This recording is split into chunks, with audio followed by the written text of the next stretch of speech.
Are you on a weight loss journey but confused about how much sugar you should be eating?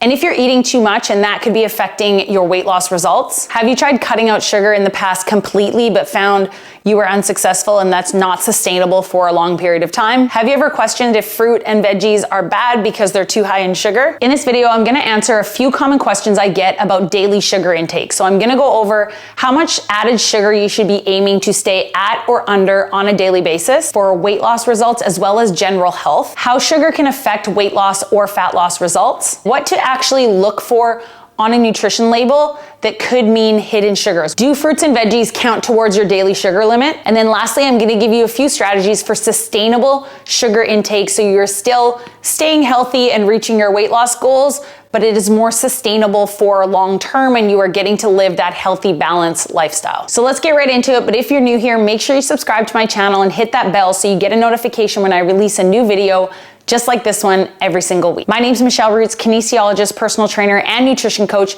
with over 18 years experience in the industry, helping people increase lean muscle and decrease body fat to become the strongest, leanest, healthiest versions of themselves. And I created this channel because I want to help you as well. So let's start by answering the question, how many grams of sugar should you be at or below in order to not only maintain overall general health or reach your weight loss or fat loss goals? Let's start by pointing out that the USDA found that an average American adult consumes about 68 grams of added sugar every single day, which is much more than what the USDA recommends is a healthy number. In the USDA's dietary guidelines for Americans from 2020 to 2025, they recommend no more than 10% of your daily calories should be coming from added sugars. And that's starting at the age of 2 and up. And then the American Heart Association has even stricter guidelines. So they recommend no more than 24 grams of added sugar for women and 36 grams of added sugar per day for men. Now, can sugar intake affect your weight loss results? Absolutely. And the number one reason I tell people why increased sugar intake can affect your weight loss results is because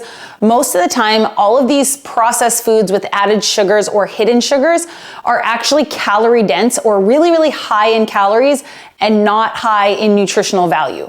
So in turn, it is not gonna keep you feeling full. They are not gonna fuel your body with the right foods to keep you feeling energized. And it's gonna be much harder to stay in your calorie deficit, which is required for weight loss, if you're having Oreos for breakfast. Let's just be honest, because you're not gonna get any nutritional value. You're not gonna feel fueled. You're not gonna feel good for that 400 calories of Oreos you ate, and then you're gonna need more food in an hour. So it's not necessarily gonna do for you what another more higher protein, nutritional food, or even a piece of fruit will do for you. So that's one of the main reasons I tell people to try and limit their added sugars is just because they only have so many calories to work with, you don't want to waste a lot of your calories on calorie-dense, non-nutritious foods. Higher sugar foods can also spike your insulin levels, which can promote fat storage in the body. So when you consume sugar, especially refined sugars found in soda, candy bars, baked goods, the body will quickly convert that into glucose, which will raise your blood sugar levels and release insulin into the bloodstream. And this insulin spike can hinder fat loss, it can cause more cravings, which in turn is gonna make it harder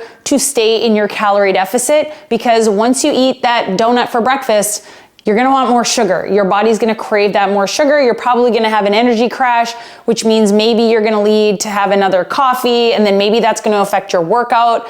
There's so many things that it's not just the insulin spike that does it, it's what comes after that. So that's a few of the main reasons why, if you're consuming too much sugar, how this can affect your weight loss or fat loss results. I just wanna take a minute to thank today's video sponsor, Element, one of my go-tos for replenishing my electrolytes after sweaty workout. Electrolytes are so important for so many functions of the body, including hormonal regulation, nutrient absorption, and fluid balance.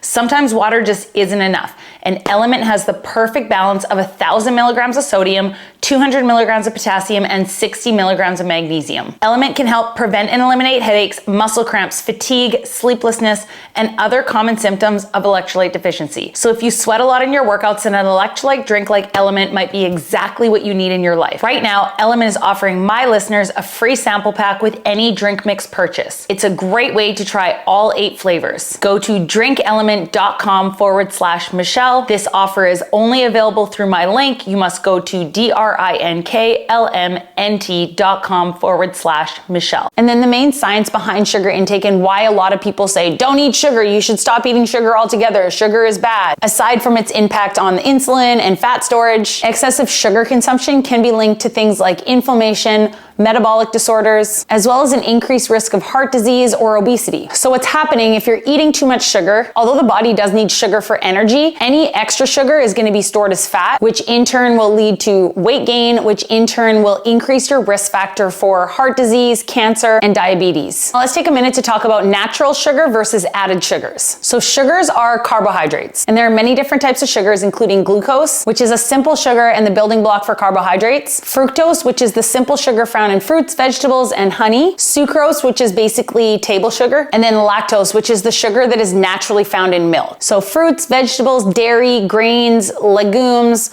all contain natural sugars, meaning they are not processed. These are showing up in their natural form. Whereas the sugar found in soda, protein bars, cereals, pretty much everything. When you look at a nutrition label and you see sugar and you see the amount of grams there, those are added sugars. So how do you determine the difference between a natural sugar and an added sugar in a food? Well, we'll start by saying if a food comes in its natural form, so it's not in a package and it doesn't have a nutrition label, that is for sure going to have natural sugars and no added sugars. If you are buying something that has a nutrition label, even if it's something like a dried fruit, like dried mango, oftentimes you'll see ingredients, mangoes, and that's it. So any of the sugars listed on that nutrition label are only from the natural sugars that came from the mango. Whereas if you look at the nutrition label and you see mangoes, sugar, only 2 ingredients, mangoes and sugar, that means looking at the nutrition label, the amount of sugar in that portion or serving size is added sugars plus natural sugars. That's the basic rule of thumb. No package, that's a natural sugar. If it has a package, read the ingredient list. If sugar is on the ingredient list, then it has added sugars in it. But what about hidden sugars? Because they do exist. Even healthy foods like yogurt, protein bars, like I said, granola bars, salad dressings. When you're reading nutrition labels, you might not see the word sugar in the ingredients, but you might see something like high fructose corn syrup, sucrose, or basically what I like to tell people is anything that ends in an OSE, OSE, is normally a hidden sugar. So what about the sugar in fruits and vegetables? This is what I get all the time, and it's crazy to me how people have demonized bananas. they're so bad, but they don't think twice about eating a cookie. They're like, oh, whatever, cheat day, and they'll have a cookie, but they're like, oh, I can't eat bananas. They're so high in sugar. Let's get to the bottom of this. Are you allowed to eat fruit? Is fruit banned? Should it be banned from your diet? Are vegetables high in sugar? Should you not be eating vegetables? Let's get to the bottom of this. So here's the thing. Yes, fruits, and some fruits more than the others, do have natural sugars. But the thing is that they have so many other valuable nutrients, micronutrients, fiber, that are going to help your body and help you stay healthy, as well as help you on your fat loss or your weight loss journey, that they are allowed in a healthy, balanced diet, just like anything else, in moderation. So again, if 80 or even 100% every single day of your sugar is coming from fruits and vegetables, I think you're doing great and you have nothing to worry about. Fiber in fruits and some vegetables helps slow down the absorption and actually prevent that insulin spike I was talking about earlier in the video. Berries are great, apples, fruits that are higher in fiber, lower in calories are going to help you on your journey, and I don't think should be avoided at all. They can also be beneficial to kill your sweet tooth. So if you are someone who craves sugar and you're like, I really need a cookie, but you can go and eat a handful of blueberries or some strawberries or a banana, you're still better off choosing to eat that banana than eating those 4 Oreos for breakfast. So think of it that way. Just like in any other thing, when I talk about protein, you want to prioritize your food from natural sources. So if you're able to hit your protein goal from getting your food from unpackaged, unprocessed, natural foods, best case scenario. And then you can have a protein bar or a protein shake to supplement your already healthy, whole food focused daily eating plan. Same goes for sugar. I kind of keep it blunt sometimes with people, meaning, okay, you are an adult, you know if you're consuming too much sugar, meaning how many snacks are you having a day? How much coffee creamer are you having that's loaded with sugar? Are you going to Starbucks every morning and getting a mocha latte, something with whipped cream on top? As an adult, you are able to keep it real with yourself and be like, okay, I probably shouldn't have had those gummy worms after my workout today, or I shouldn't have had those 3 cookies while I was cooking dinner.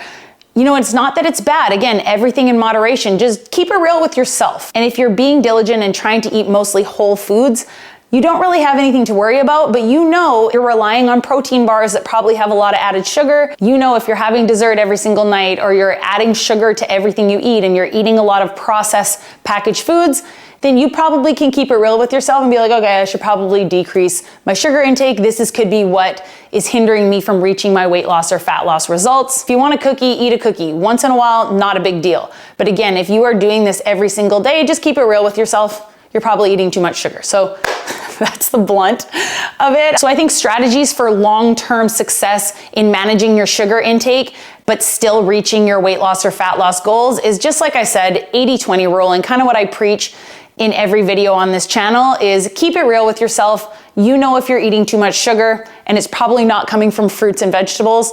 If it's coming from packages and processed things, maybe try to limit it to once a week or 1 cookie every afternoon, or whatever it is, limit what you're already doing. If you're drinking 3 cans of Coke a day, drop it down to 1, or preferably none.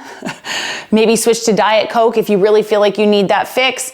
Find ways to decrease your daily sugar intake, and not only are you gonna start feeling amazing, but again, it's much more sustainable than being like, I'm never gonna eat sugar again.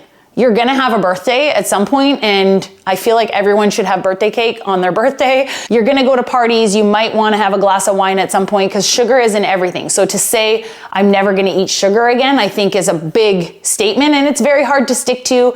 And again, you're not building that healthy relationship with food, in that everything is allowed, but moderation is the key for long-term sustainable fat loss, enjoying the journey, and not feeling like you're over-restricted.